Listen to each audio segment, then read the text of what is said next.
नमस्कार दोस्तों, स्वागत है आपका हमारे यूट्यूब चैनल पर। आज हम देखने वाले हैं क्लास 12th हिंदी युवक भारती का टिप्स और स्ट्रेटेजी बोर्ड एग्जाम 2024 के लिए। तो चलिए शुरू करते हैं आज का वीडियो। दोस्तों, मैंने यहाँ पर इस चैनल पर 12th हिंदी का एक सैम्पल पेपर अपलोड कर दिया है, जिसका लिंक डिस्क्रिप्शन में है, आप जाकर देख सकते हो। साथ ही उस सैम्पल पेपर के PDF को भी डाउनलोड कर सकते हो हमारे टेलीग्राम ग्रुप को ज्वाइन करके।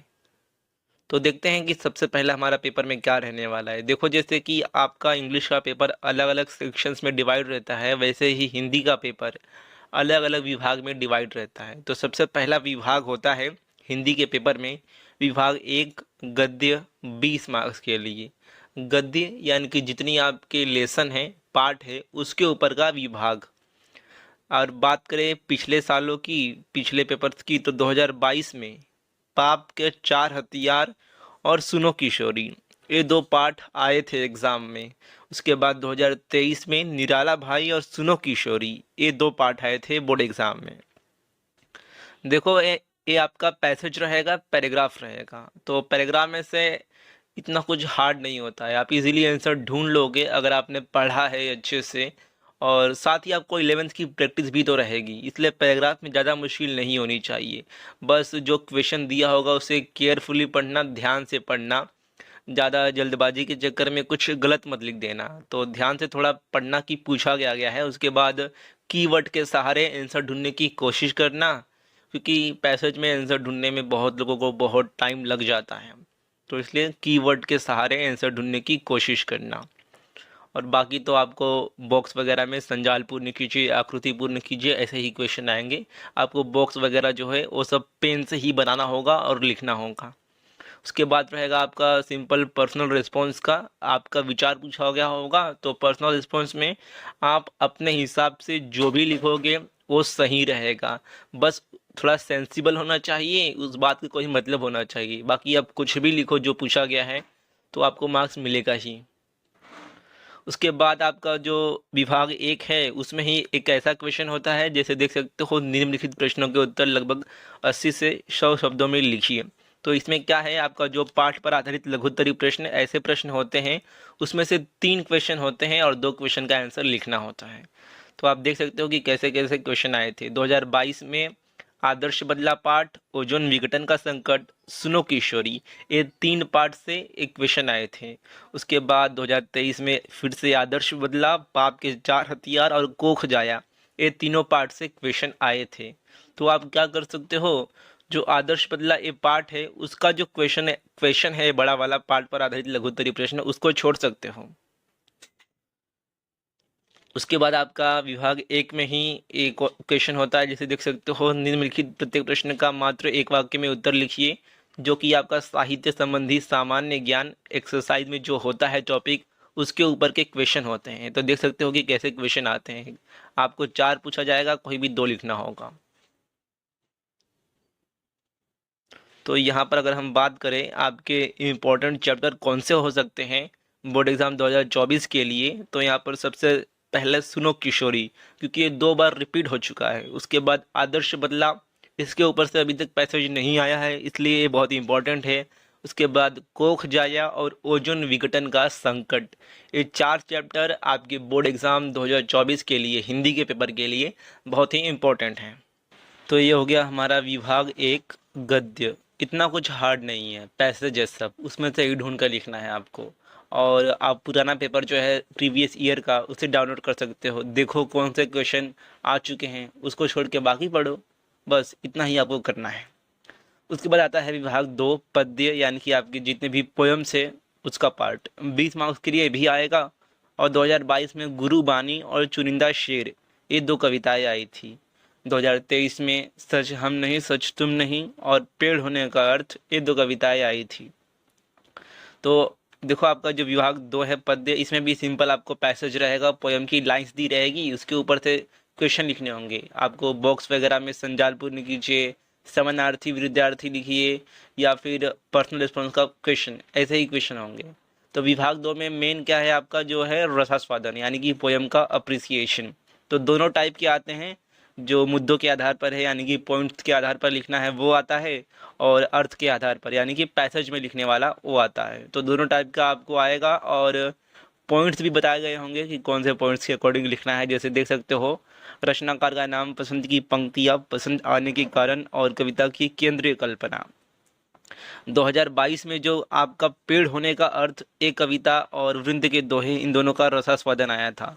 2023 में गुरुबानी और चुनिंदा शेर, ये दो कविताओं का आया था। तो आप गुरुबानी ये कविता को छोड़ सकते हो, क्योंकि ये कविता बहुत सारे जो स्टूडेंट होते हैं उनको हार्ड लगती है पढ़ने में। जो वर्ड है बड़े कॉम्प्लेक्स वर्ड हैं और वर्ड थोड़े हार्ड हैं जो कि इजीली समझ में नहीं आते हैं। तो आप इस पोयम को, गुरुबानी पोयम को छोड़ भी सकते हो, बाकी दूसरे पोयम्स का आप रसास्वादन पढ़ सकते हो। और मैंने एक वीडियो भी बनाया है, डिटेल वीडियो, कि रसास्वादन कैसे लिखा जाता है, हर पॉइंट का मतलब क्या होता है, जिसका लिंक डिस्क्रिप्शन में है, आप जाकर देख सकते हो। उसके बाद यहाँ पर बात करें तो आगे देखो आपका ये रहेगा, जैसे कि प्रत्येक प्रश्न का केवल एक वाक्य में उत्तर लिखिए, जो कि सिंपल साहित्य संबंधी सामान्य ज्ञान है उसके ऊपर डिपेंड है। अगर बात करें कुछ इंपॉर्टेंट पोएम्स की तो वो है गुरुबानी।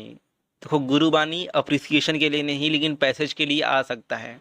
वृंद के दोहे, इसका जो अप्रिसिएशन है, रसास्वादन, उसके हाई चांसेस है आने के। उसके बाद चुनिंदा शेर, इसका भी जो रसास्वादन है वो आ सकता है। उसके बाद लोकगीत, ये जो कविता है आपकी, ये बहुत कम चांस है आने के।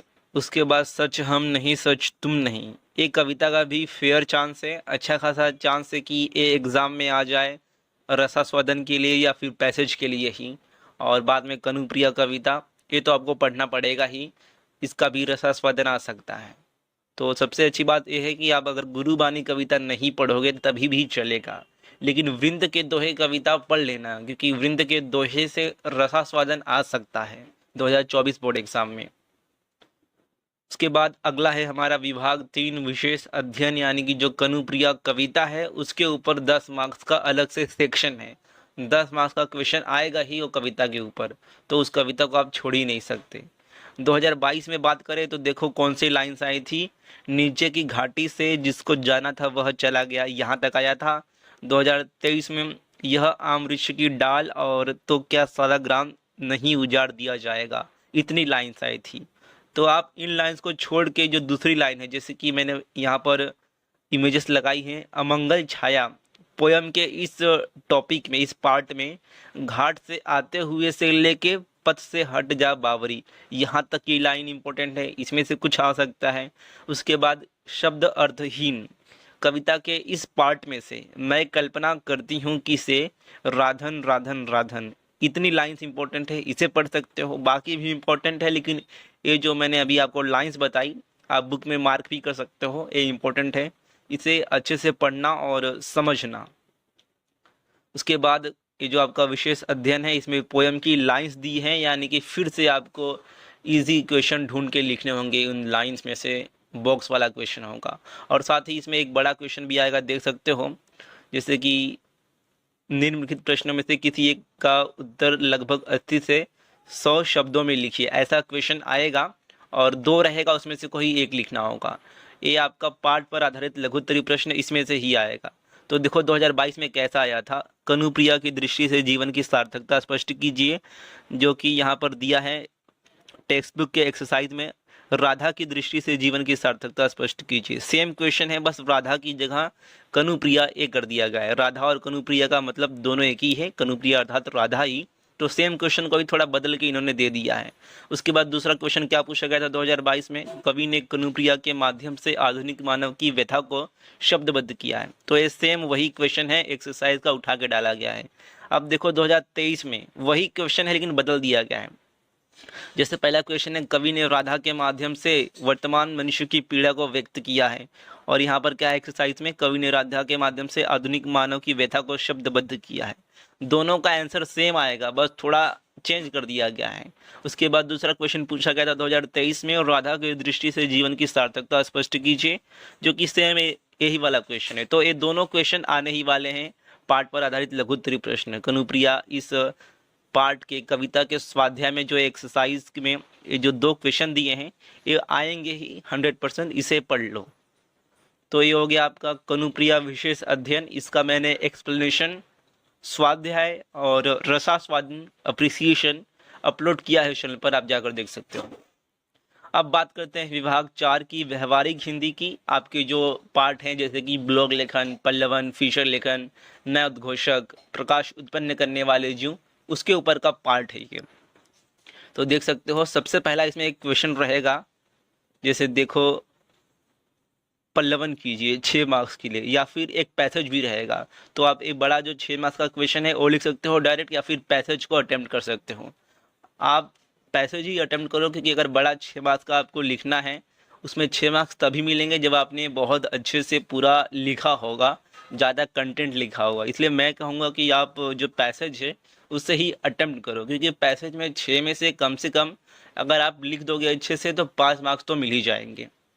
उसके बाद विभाग 4 में ही एक बड़ा क्वेश्चन और होता है, जैसे कि निम्नलिखित में से किसी एक का उत्तर 80 से 100 शब्दों में लिखिए, जो कि पाठ पर आधारित प्रश्न जो है एक्सरसाइज में जो रहता है टॉपिक पाठ पर आधारित प्रश्न व्यवहारिक हिंदी के, उस पे से आता है। तो वो पढ़ के रखना एक बार। उसके बाद ये भी ऑप्शन में है, आप ये बड़ा वाला क्वेश्चन को ही एक अटेम्प्ट कर सकते हो, या फिर 4 MCQ होते हैं उसको अटेम्प्ट कर सकते हो। उसके बाद आता है पारिभाषिक शब्दावली। तो इसमें देखो कि 8 इंग्लिश के वर्ड होते हैं जिसका आपको हिंदी में मीनिंग लिखना होता है। इसके ऊपर का डिटेल वीडियो कि कौन कौन से पारिभाषिक शब्दावली बोर्ड एग्जाम 2024 के लिए इम्पोर्टेंट है, मैंने उस पर वीडियो बनाया है, लिंक डिस्क्रिप्शन में है, आप उस वीडियो को जाकर देख सकते हो। उसमें मैंने इम्पोर्टेंट जो वर्ड्स हैं उनकी लिस्ट बनाई है। उसके बाद आता है सबसे लास्ट में विभाग 5 व्याकरण 10 मार्क्स के लिए। और इसमें देखो क्या क्या पूछा जाता है। इसमें अलंकार पूछा जाता है, काल परिवर्तन, तो सबसे पहले काल परिवर्तन होता है, उसके बाद अलंकार, उसके बाद रस पहचानो, उसके बाद मुहावरे रहता है, और वाक्य शुद्धिकरण। इसमें जो आपका काल परिवर्तन और वाक्य शुद्धिकरण है उसको छोड़ के बाकी जो तीनों पार्ट हैं अलंकार, रस और मुहावरे, ये आपके टेक्स्ट बुक में से ही आते हैं। टेक्स्ट बुक में जो भी एग्जाम्पल वगैरह दिए हैं एक्सरसाइज वगैरह में, उसमें से ही आता है 100%। बाकी ये जो काल परिवर्तन है और वाक्य शुद्धिकरण ये दूसरे रहते हैं, ये बाहर से आते हैं। तो यही है व्याकरण। व्याकरण कुछ हार्ड नहीं है, आपको काल परिवर्तन आता होगा तो आप किसी भी सेंटेंस का काल परिवर्तन कर दोगे। वाक्य शुद्धिकरण आता होगा तो आप किसी भी वाक्य को शुद्ध कर दोगे। बाकी तीनों जो हैं अलंकार, रस और मुहावरे, ये तो आपको एक्सरसाइज में से ही पढ़ने हैं। आप चाहे रट्टा मारो, उसे कैसे समझ के याद करो वो आपके ऊपर है, लेकिन आएगा तो एक्सरसाइज में से ही, जो कि बहुत ही अच्छी बात है। उसके बाद आप प्रीवियस ईयर का जो पेपर है 2022 और 23 का, उसे डाउनलोड करके ज़रूर देखना, क्योंकि उससे आपको आइडिया होगा कि पिछली बार में क्या आ चुका है और अब क्या नहीं आएगा। वैसे तो मैंने बता ही दिया लगभग कि कौन कौन सी पोएम्स आ चुकी हैं, कौन सी पोएम नहीं आई है और क्या इंपॉर्टेंट है, वो सब तो मैंने बता ही दिया है। लेकिन फिर भी आप एक बार अपने से जाकर देख लेना कि बड़े जो क्वेश्चन होते हैं वो कौन से आ चुके हैं, तो उसको हटा के बाकी पढ़ना आप एक्सरसाइज में से। उसके बाद क्वेश्चन पेपर मिलने पर क्या करें, तो बहुत सारे जो स्टूडेंट होते हैं और क्वेश्चन पेपर मिलने पर डायरेक्ट उसे पढ़ने लगते हैं, जो कि अच्छी बात भी है। लेकिन कभी कभी क्या होता है, जब हमें कुछ आता नहीं है, उसमें से कुछ ऐसा क्वेश्चन दिख जाता है कि यार ये तो मुझे आ नहीं रहा है, तो आप उसका टेंशन लेने लगते हो और उसके चक्कर में बाकी भूल जाते हो। तो इसलिए मैं क्या सलाह दूंगा कि आपको जब क्वेश्चन पेपर मिलता है तो उसे 5 मिनट के लिए साइड में रख दो, और अपने माइंड में जो भी आपने आज पढ़ा है, पेपर से पहले पढ़ के आए हो, उससे याद करने की कोशिश करो, और उसके बाद पेपर देखो, लिखना चालू करो सिंपली। उसके बाद आप मुझे अपना इंस्टाग्राम पर फॉलो कर सकते हो अपने डाउट पूछने के लिए, सवाल पूछने के लिए, और साथ ही टेलीग्राम ग्रुप भी ज्वाइन कर सकते हो, जहां पर आपको PDF मिल जाएंगे हमारे हिंदी के, इंग्लिश के, जो भी आपको चाहिए होंगे, जिसका लिंक डिस्क्रिप्शन में है। तो यही था आज का हमारा वीडियो। आज हमने देखा कि हिंदी के पेपर के लिए क्या क्या इंपॉर्टेंट है, क्या स्ट्रेटेजी होना चाहिए, क्या इंपॉर्टेंट लेसन है, इंपॉर्टेंट पोएम्स कौन सी हैं। मिलते हैं अन्य किसी वीडियो में, तब तक के लिए धन्यवाद, और आपके हिंदी के पेपर के लिए ऑल द बेस्ट।